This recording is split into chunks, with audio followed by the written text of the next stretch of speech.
So our task now is going to be to take what we learned about costs and use that to figure out our averages and marginals, right? So a reminder that total cost is equal to fixed cost plus variable cost.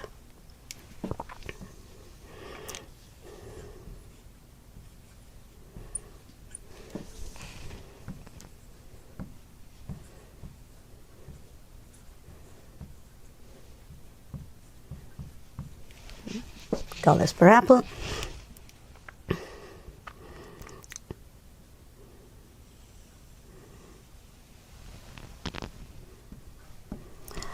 Because of the law of diminishing marginal productivity, we end up with the law of increasing costs, right? So this reflects productivity. This is my variable cost. To that, I add my fixed cost, and I get my total cost.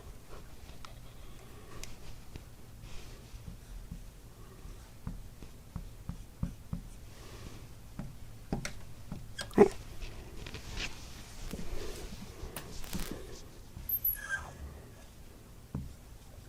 We're going to now use that to convert our information into average variable cost, average fixed cost, average total cost, right? And marginal cost. Marginal cost is always going to be based on the variable cost, because marginal cost is what is the cost of extra cost of the next unit. And the whole point of fixed cost is it's fixed. You don't have any extra cost or less cost, you just have to pay it. So let's start with average variable cost. Initially, because the per unit cost of apples is not increasing that fast, the average variable cost is actually decreasing. So if it cost me $1 to produce one apple, that's an average of 1. But if it cost me 1.5 to produce 2 apples, that average is coming down, right? So variable costs when you're not producing is 0. Then you get your first average, but then initially it starts coming down. But eventually, because your costs are going up, your average is pulled. So think in that GPA term. Initially, so this is just your GPA for your first quarter. If initially your margin, your additional GPA is coming down, is lower, it's going to pull the average down. But then later, if the costs go up, the average, if per unit cost is going up, then the average cost per unit is going up, right?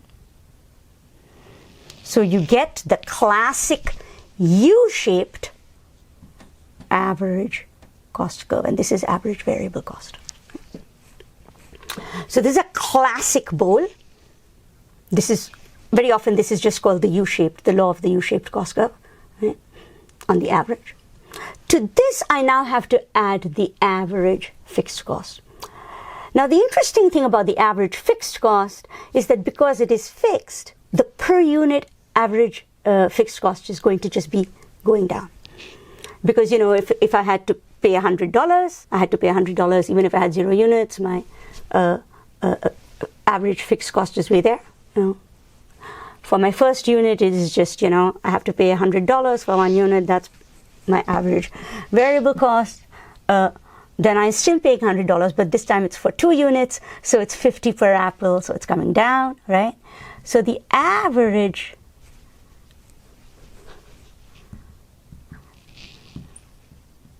fixed cost is just simply coming down. It's just becoming smaller and smaller. So if I add those two, what it means is to my average variable cost, I'm going to add my average fixed cost, right? So my average average total cost will be somewhere up here, much higher. It'll start coming down per unit. Start coming down per unit. Since this keeps on going down, the distance between this and this, the difference between average variable cost and average total cost is your average fixed cost. So that distance is becoming less and less and less. But eventually, because the law of increasing costs, which reflects the law of diminishing marginal productivity, this will also go up. So larger distance between the two initially, the distance between the two diminishes, this starts going up, then that starts going up. So what I'm going to do to make my life easier, because look at so many curves, I still have to add the marginal productivity curve, don't I? What I'm going to remember is the distance between average variable cost and average total cost is the average fixed cost. So I'm just going to erase that and remind myself I do have the information of that curve, which just comes down like this. It comes down, it's becoming smaller and smaller and smaller because I'm spreading that fixed cost over more and more units. And that is reflected by the fact that this distance is getting smaller and smaller and smaller. So I do know how to calculate my average fixed cost. I can calculate it by just looking at the distance between average total cost and average variable cost. Right? So continuing, I've just removed that curve because there were just too many curves and it was confusing. We have a bowl-shaped average variable cost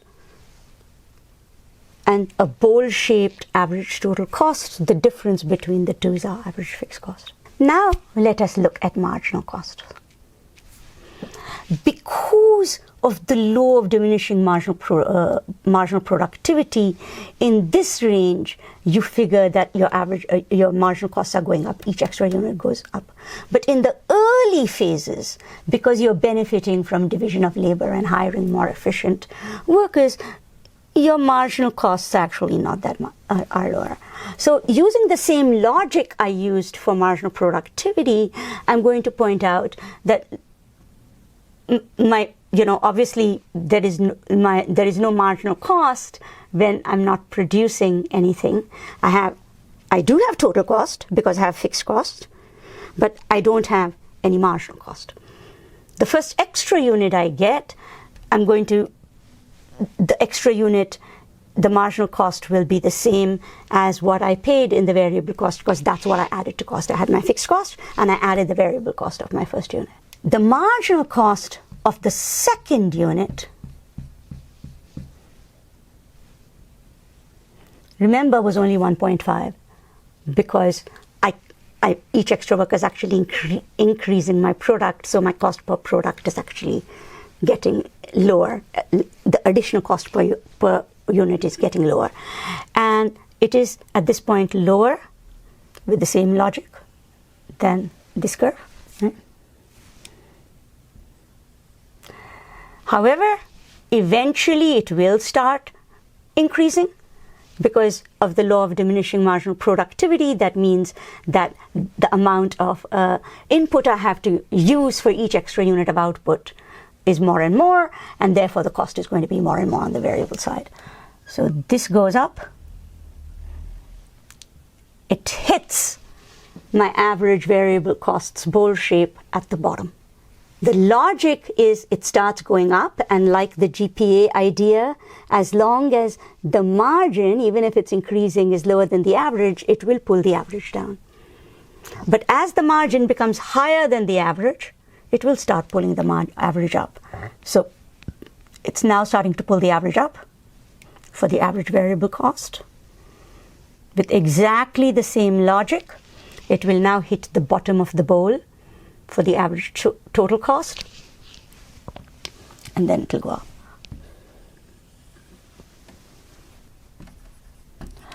So even though the graphs look kind of scary, just remember all we're doing with these graphs is telling stories. Economists are visual storytellers.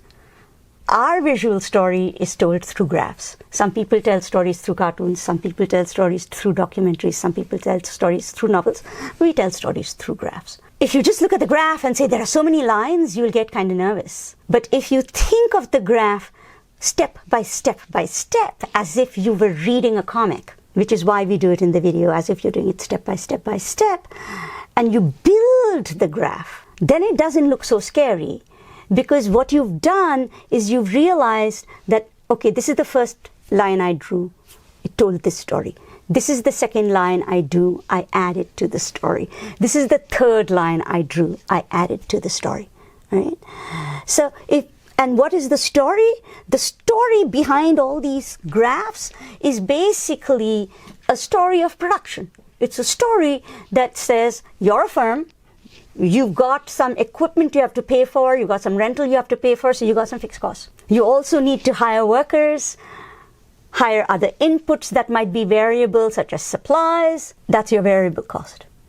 The law of diminishing marginal productivity, which we already discussed, about how productivity works, is the key part of the story, because that's the part of the story that determined the shape of my cost curves. So the shapes of curves are stories that are depicting visually something that made sense to you when I talked about it in words. That, yeah, of course, I've got fixed costs. And yeah, of course, I've got to pay for the workers. And yeah, of course, right? So if you just look at the graphs, you get scared. But this picture, the classic bowl-shaped cost curves, bowl-shaped average variable cost, bowl-shaped average to a fixed total cost, diminishing distance between the two, and a marginal cost curve that first dips below and then rises above, hitting each of these at the bottom of their bowls. This is the classic information that I will need to figure out profit maximization. I've not got there yet. But I now finally have the information I need to figure out profit. Because remember, the profit is defined by total revenue, which I already talked about, minus total cost, which I finally have. So beginning where I did with what firms do with profit maximization, I figured out the revenue side. I have now figured out what the cost side looks like. And the revenue side was easy. Remember, it was just the price of the good, because you're a price taker. Cost side, not that easy, because you might be a price taker in input markets, but you still have to handle the question of productivity of workers. And that's going to change how you think of costs. Now, let us see if we can finally put together what we know about total revenue and what we know about total cost to figure out how much output this firm will produce in the next video.